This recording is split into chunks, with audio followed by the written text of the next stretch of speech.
ดีค่ะวิวจาก Channel Point View ค่ะคลิปนี้ก็มาต่อเป็น EP ที่ 2 แล้วนะคะสำหรับเรื่องรามเกียรติ์ที่เราจะเล่าอย่างละเอียดยิบตั้งแต่ต้นจนจบนะคะโดยเวอร์ชันที่เราจะนำมาเล่าวันนี้ก็คือเวอร์ชันบทละครเรื่องรามเกียรติ์พระราชนิพนธ์ในพระบาทสมเด็จพระพุทธยอดฟ้าจุฬาโลกมหาราชเช่นเดิมนะคะที่ต้องบอกทุกครั้งว่ามาจากเวอร์ชันอะไรเพราะว่าจริงๆแล้วรามเกียรติ์มีหลากหลายเวอร์ชันนะที่นี่ยังไม่รวมพวกรามายณะดังนั้นหลายคนอาจจะมาคอมเมนต์บอกว่าอันนี้ไม่เหมือนกับที่เคยเรียนมาอาจจะแปลว่าเป็นคนละเวอร์ชั่นกันค่ะสำหรับเนื้อหาตอนนี้นะคะก็ขอบอกก่อนล่วงหน้าว่ามันจะดูกระจัดกระจายนิดนึงนะดูเป็นแบบว่ากระหย่อมเล็กๆกระหย่อมนิสักอะไรเนี่ยเพราะว่าตอนนี้เรื่องราวของรามเกียรติ์นะคะเพิ่งจะเริ่มต้นขึ้นค่ะยังไม่ค่อยเป็นเรื่องเป็นราวยังไม่ได้เข้าไทม์ไลน์หลักยังไม่ได้เข้าเรื่องส่วนของพระรามที่จะไปสู้กับทศกัณฐ์เลยนะตอนนี้เป็นช่วงของการก่อร่างสร้างเมืองให้ดูก่อนว่าเมืองต่างๆเนี่ยเริ่มขึ้นมายังไงใครเป็นญาติใครนู่นนี่นั่นซึ่งตัวละครแต่ละตัวจะไปส่งผลต่อเรื่องยังไงทีหลังนะค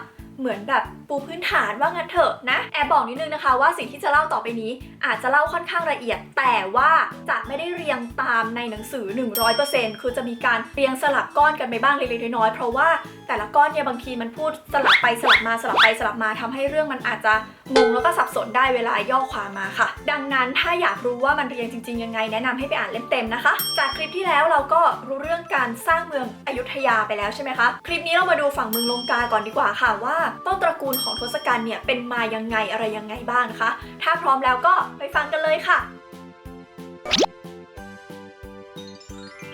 เรื่องราวของฝั่งกรุงลงกาทั้งหมดนะคะเริ่มต้นในวงพรหมทั้งหลายค่ะอันนี้จะเป็นความงงเล็กน้อยของคนไทยสมัยโบราณที่อาจจะปนระหว่างคติพุทธกับคติพราหมณ์นะคือคติพราหมณ์เดิมพระพรหมจะต้องมีองค์เดียวใช่ไหมส่วนคติพุทธเนี่ยพรหมถือเป็นสวรรค์แบบหลายชั้นเลยนึกออกป่ะพรหมมีรูปพรหมไม่มีรูปตามไตรภูมิพระร่วงนะคะดังนั้นพรหมจะมีหลายองค์ตรงนี้ไม่ขอฟันธงว่าเป็นคติไหนแล้วกันนะแต่เอาเป็นว่ามันมีพรหมอยู่องค์นึงค่ะชื่อว่าสหมลิวันเนี่ยเคยอาศัยอยู่เกาะนึงชื่อว่าเกาะรังการอเรือนะคะนี่ไม่ได้ออกเสียงผิดก็คือเป็นเกาะที่มีรังของอีกาเนี่ยอยู่ทีนี้เกิดไปทำอะไรบางอย่างผิดใจกับพระนารายณ์ทำให้ต้องหนีพระนารายณ์ค่ะไปอาศัยอยู่ในเมืองบาดาลแทนทำให้เกาะรังกาเนี่ยว่างเว้นจากการปกครองมาเป็นเวลานานมีพรหมอีกองค์นึงเป็นญาติกันชื่อว่าสหบดีพรหมนี่ถือว่าเป็นพรหมผู้ใหญ่องค์นึงนะก็รู้สึกว่าแบบทิ้งเกาะรังกาไว้แบบนี้ไม่เวิร์กแน่ๆเลยจะต้องหาใครลงไปปกครองที่นี่เสียดายชัยภูมินี้มันเป็นชัยภูมิที่ดีแล้วเดี๋ยวพวกอสูรพวกเหล่ามารจะไม่มีใครปกครองบนโลกมนุษย์ดังนั้นนะคะสหบดีพรหมก็เลยเดินทางลงไปที่โลกมนุษย์เดินทางลงมาที่เกาะรังกานี่แหละซึ่งบางที่ก็เรียกว่าทวีปรังกานะคือเป็นเกาะที่ใหญ่มากจนสามารถเรียกได้ว่าทวีปว่างั้นเถอะซึ่งเกาะรังกาเนี่ยนะคะลักษณะมันจะเป็นเกาะที่มีภูเขาอยู่ตรงกลางมีภูเขาชื่อว่าภูเขานิลกาลาเป็นภูเขาสีดำสนิทเลยนะคะแล้วยอดเขาเนี่ยก็มีรังของอีกาซึ่งเป็นอีกาวิเศษอะไรสักอย่างอยู่นะสหบดีพรหมเนี่ยรู้สึกว่าตรงนี้เป็นพื้นที่ชัยภูมิที่ยอดเยี่ยมเหมาะแก่การสร้างเมืองมากก็เลยมีการสั่งการให้คนนู้นคนนี้เนี่ยลงมาเนรมิตเมืองอย่างใหญ่โตอลังการไฮโซโก้เก๋คำขยายเยอะไปไหมนะเอาเป็นว่าเป็นเมืองที่ไฮโซมากค่ะเสร็จแล้วก็ตั้งชื่อเมืองนี้นะคะว่ากรุงลงกาตามชื่อของรังกานั่นเองนอกจากสร้างเมืองให้สวยงามไฮโซแล้วเนี่ยนะสหบดีพรหมยังคิดการไกลถึงการป้องกันเมืองด้วยว่าเมืองนี้ต้องเป็นเมืองที่แข็งแกร่งมากๆจะต้องมีใครเข้ามาบุกอะไรไม่ได้ทั้งสิ้นเลยดังนั้นสหบดีพรหมก็เลยสร้างกำแพงสร้างนู่นสร้างนี่อย่างแข็งแรงนะคะส่วนคูเมืองเนี่ยคือถ้าเป็นเมืองสมัยโบราณมันจะต้องมีการขุด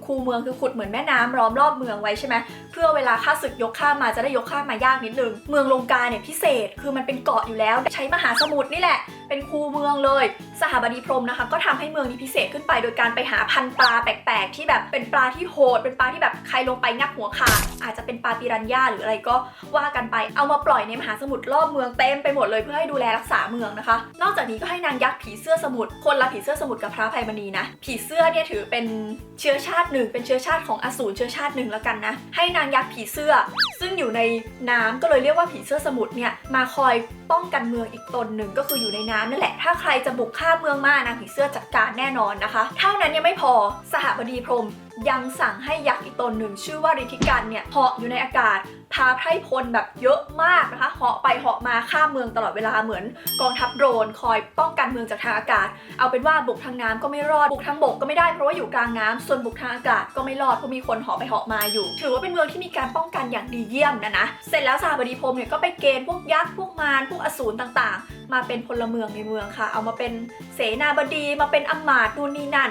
ก็เรียกได้ว่าเป็นเมืองที่อุดมสมบูรณ์พร้อมขาดแต่ผู้ปกครองนะคะดังนั้นสหบดีพรหมก็นึกถึงญาติกันอีกคนนึงอ่ะเป็นเหมือนเด็กเลี้ยงว่างั้นเถอะชื่อว่าทาดาพรหมก็ไปบอกทาดาพรหมบอกว่าเจ้านี่ก็เป็นคนที่ฉลาดเป็นคนที่เก่งนะในหมู่พวกเราเจ้าลงไปปกครองเมืองลงกาที่ข้าเพิ่งสร้างหน่อยแล้วกันข้าจะตั้งชื่อเจ้าว่าท้าวจตุรพักษ์แถมสหบดีพรหมก็จัดโปรโมชั่นนะยังไม่จบให้ปกครองเมืองแล้วก็แถมเมียให้ด้วยชื่อว่านางมลิกานะคะแล้วก็แถมสนมไปอีก 16,000 คนด้วยก็เรียกได้ว่าพรั่งพร้อมสมบูรณ์ full option จัดเมืองให้แล้วจัดเมียให้แล้วยังไม่พอสหบดีพรหมแถมลดแลกแจกแถมกระจายเหมือนแบบมิดไนท์เซลอ่ะมีแถมแล้วก็แถมอีกสหบดีพรหมนะคะก็ยังมอบอาวุธต่างๆมากมายไว้ให้แก่จตุรพักษ์เอาไว้ป้องกันเมืองนะก็มีแบบคาถามีพระขันมีนู่นมีนี่สำคัญมากมายนะคะแต่ว่ามีชิ้นสำคัญอยู่1ชิ้นเป็นฉัตรค่ะฉัตรที่แปลว่าร่มหรือว่าถ้าเราคุ้นๆกันก็คือฉัตรที่แบบพระเจ้าแผ่นดินทรงอ่ะที่เป็นฉัตรชั้นขึ้นไปร่มหลายๆชั้นนั่นแหละค่ะงงไหมร่มมันจะไปเป็นอาวุธได้ไงเอาด้ามมาไล่แทงกันเหรอเปล่านะคะอันนี้มันเป็นฉัตรแบบพิเศษค่ะเป็นฉัตรที่ทำจากแก้วโมลีปกติร่มมันมีฟังก์ชันเอาไว้ทำอะไรถ้าไม่ได้ไว้บังฝนเอาไว้กันแดดใช่ไหมปกติเนี่ยเขาก็ไว้กันแดดแต่หัวตัวเองแต่ว่าฉัตรอันนี้พิเศษถ้ายกขึ้นมาบังแดดปึ้งมันจะบังแดดไปทั้งเมืองเลยคือใครก็ตามที่อยู่นอกเมืองนะคะจะโดนเงาของฉัตรอันนี้บังแสงมิดมองอะไรไม่เห็นมืดสนิทส่วนคนที่อยู่ในเมืองเนี่ยจะเห็นข้างนอกชัดเจนแจ่มแจ้งดังนั้นถ้าเกิดมีการรบกันขึ้นมายกฉัตรนี้ขึ้นมาปึ้งข้างนอกมองไม่เห็นข้างในมองเห็นใครตายข้างนอกตายสบายมากนะคะเรียกได้ว่าเป็นอาวุธที่โกงพอสมควรชิ้นหนึ่งเลยหลังจากที่ได้การลดแลกแจกแถมสำเร็จเรียบร้อยนะคะท้าวจตุรพักษ์ก็ครองกรุงลงกามาอย่างมีความสุขค่ะจนกระทั่งตัวเองเนี่ยมีลูกอยู่คนหนึ่งชื่อว่าลัสเตียนค่ะลัสเตียนนี่เป็นยักษ์ที่มี4แขนนะ4มือ4แขนว่างั้นเถอะลัสเตียนนี่ก็เติบโตขึ้นมาเรื่อยๆจนกระทั่งโตเป็นหนุ่มพ่อก็มีการหาเมียให้เสร็จแล้วจตุรพักษ์นี่ก็ตายจากไปลัสเตียนก็มีเมียทั้งหมด5คนด้วยกันซึ่งเมียทั้ง5ของลัสเตียนเนี่ยเดี๋ยวก็จะไม่มีมีลูกเป็นตัวละครสำคัญในเรื่องรามเกียรติ์ต่อไปค่ะความวุ่นวายของเหล่าญาติเมืองยักษ์ยังไม่จบตรงนี้ค่ะเพราะว่าจำสหมลิวันได้ไหมคะสหมลิวันที่หนีจากกรุงลงกาลงไปอยู่ที่บาดาลพอได้ข่าวมาว่าเมืองชั้นบนดินเนี่ยพวกเหล่าญาติกลับมายึดครองเรียบร้อยแล้วตั้งเมืองตั้งอะไรดูไฮโซดูไม่น่าจะต้องกลัวพระนารายณ์เท่าไหร่แล้วก็มีการกลับขึ้นมาเยี่ยมนะคะพอกลับขึ้นมาเยี่ยมก็มีของฝากมาให้ด้วยอย่างหนึ่งเป็นของพิเศษอีกแล้วก็คือบุษบกนั่นเองบุษบกอันนี้เป็นบุษบกพิเศษใครขึ้นไปนั่งแล้วนะอยากลอยไปไหนไปได้เลยเป็นเหมือนแบบเป็นยานพาหนะที่พิเศษมากคือขึ้นไปนั่งปุ๊บอยากไปที่ไหนแค่คิดนะมันลอยไปถึงตรงนั้นเลยชิลมากสบายมากขาดแค่อย่างเดียวเท่านั้นแหละที่จะไม่สามารถนั่งบุษบกนี้แล้วทำแบบนี้ได้ก็คือผู้หญิงม่ายที่ผัวตายแล้วนะบุษบกจะไม่ยอมลอยจะไม่ยอมไปไหนทั้งสิ้นนะคะบุษบกนี้ก็จะกลายเป็นอีกหนึ่งของวิเศษนะคะที่อยู่คู่กับกรุงลงกาค่ะแล้วก็การขึ้นมาเยี่ยมทางนี้ก็ทำให้ความสัมพันธ์ระหว่างเมืองบาดาลของสหมลิวันกับกรุงลงกาเนี่ยแน่นแฟ้นกันขึ้นไปอีกเรียกได้ว่ามีการสัญญากันว่ามีอะไรก็จะไปช่วยกันว่างั้นเถอะค่ะตัดฉากไปที่อสูรอีกตนนึงค่ะชื่อว่าอสูรพรหมเป็นอสูรที่บูชาพระอิศวรอีกแล้วคุ้นไหมพอจะเดาได้ไหมว่าจะเกิดอะไรขึ้นคืออสูรพรหมเนี่ยก็ไปบำเพ็ญตบะขอพรจากพระอิศวรเมื่อบำเพ็ญตบะถึงจุดหนึ่งพระอิศวรก็เสด็จลงมาหาตามสเต็ปเป๊ะแล้วก็ไม่เข็ดจากการที่เพิ่งจะมีปัญหากับฮิรันตยักษ์ไปในอาทิตย์ที่แล้วนะพระอิศวรก็ลงมาแล้วก็ถามว่าอสูรพรหมอยากได้อะไรหรอนะคะอสูรพรหมก็อธิบายไปประมาณว่าเนี่ยข้าบูชาพระอิศวรมาตั้งนานแล้วไม่เคยได้อะไรเลยอยากได้พรบ้างอยากได้อะไรนี่สุดท้ายนะคะไม่รู้ไปคุยกันที่ท่าไหนอสูรพรหมก็เลยได้คาถาพิเศษมา1อันนะคะแล้วก็ได้แถมพรมา1ข้อซึ่งไม่รู้เหมือนกันว่าพระอิศวรให้มาได้ยังไงนะพรข้อนั้นบอกว่าขอให้อสูรพรหมเนี่ยไม่แพ้ใครเลยไม่มีเงื่อนไขด้วยคือให้ไปได้ยังไงนะไม่เข็ดไม่มีความเข็ดใดทั้งสิ้นนะคะพระอิศวรพอให้ไปเสร็จนะคะอสูรพรหมก็เดินทางกลับไปอย่างสบายใจเฉิบปรากฏว่ามีพรหมอีกตนนึงค่ะชื่อว่ามารีวคพรหมนั่งอยู่ในที่นั้นด้วยแล้วก็เป็นตัวละครที่มีสติที่สุดในเรื่องนี้แล้วเนี่ยนะมารีวคพรหมได้ยินแบบนั้นตกใจมากแบบเฮ้ยพระองค์พระอิศวรท่านให้พรแบบนั้นได้ยังไงให้พรได้ไม่มีใครแพ้ในโลกแล้วอสูรเนี่ยโอ้โหตามสเต็ปเลยเดี๋ยวมันลงไปเนี่ยมันไปอาละวาดแล้วท่านรอดูเลยไม่กี่นาทีไม่ได้ท่านต้องหาทางแก้ไว้ก่อนเอางี้ไหมจำท้าวอโนมาตันได้หรือเปล่าทายาทของพระนารายณ์ที่ท่านให้ลงไปปกครองกรุงอยุธยาน่ะตอนนี้ตายไปแล้วมีลูกอยู่คนนึงชื่อว่าท้าวอัชบาลปกครองเมืองแทนอยู่เอางี้ละกันท่านน่ะหาอาวุธหาพรอะไรสักอย่างเนี่ยให้ท้าวอัชบาลเอาไว้เผื่ออสูรพรหมเนี่ยมันอาละวาดจะได้ให้ท้าวอัชบาลไปปราบให้ได้ไม่งั้นนะไม่มีใครปราบได้ในโลกใบนี้เลยนะพระอิศวรได้ยินก็แบบโอ้จริงด้วยฉันทำอะไรลงไปเนี่ยเอางี้ละกัน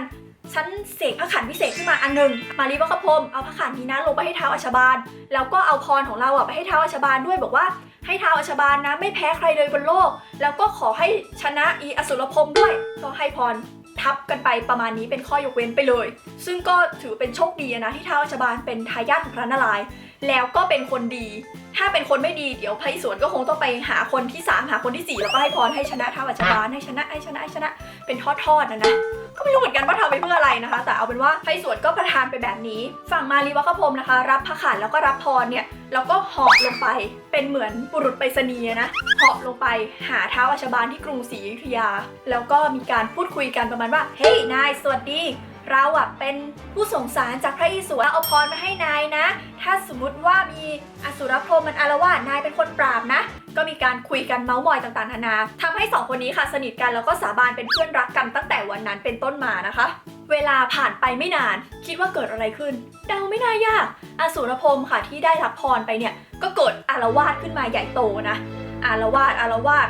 ไปก่อกวนฤาษีก่อกวนเทวดาก่อกวนนู่นก่อกวนนี่ทำให้วุ่นวายกันไปทั้งโลกเลยนะคะความโชคดีก็คือพวกเหล่าเทวดาเนี่ยรู้ข่าวอยู่แล้วแหละว่า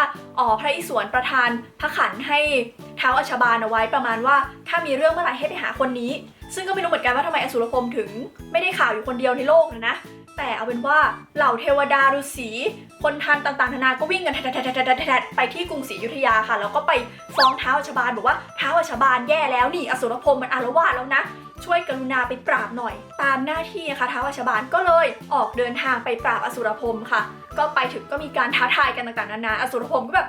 จ้ะมนุษย์จะมาปราบฉันเหรอฉันได้พรมานะให้ชนะทุกคนในโลกท้าวอัชบาลก็คงอารมณ์ประมาณว่าแบบจ้ะยักษ์ไม่รู้ซะแล้วฉันได้พรให้ปราบแก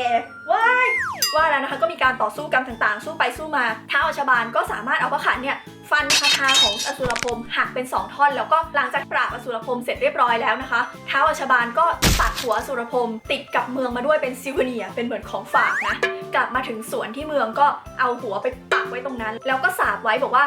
อสุรพรหมขอให้หัวแกเฝ้าสวนเมืองฉันไป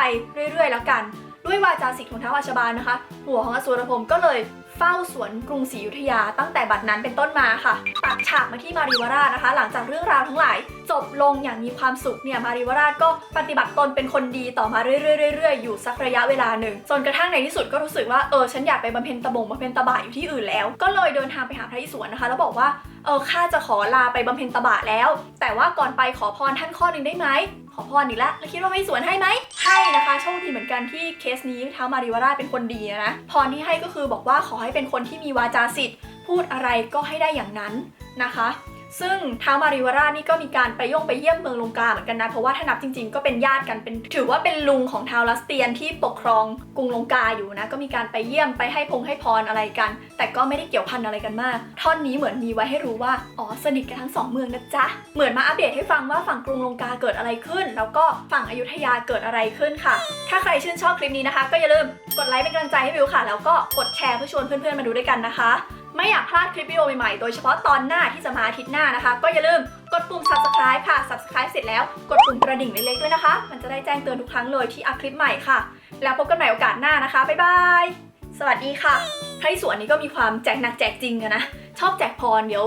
ฟังไปเรื่อยๆต่อจากนี้ก็จะเห็นว่าพระอิศวรนี่แบบแจกให้พรคนนั้นให้พรคนนี้มอบอาวุธให้คนนั้นมอบอาวุธให้คนนี้ไปทั่วเลยแล้วก็เป็นสาเหตุที่ทำให้เกิดเรื่องราวต่างๆมากมายเต็มไปหมดเลยนะคะอย่าลืมติดตามต่อวันพุธหน้านะคะสัญญาว่าจะมาทุกอาทิตย์ในวันพุธค่ะบาย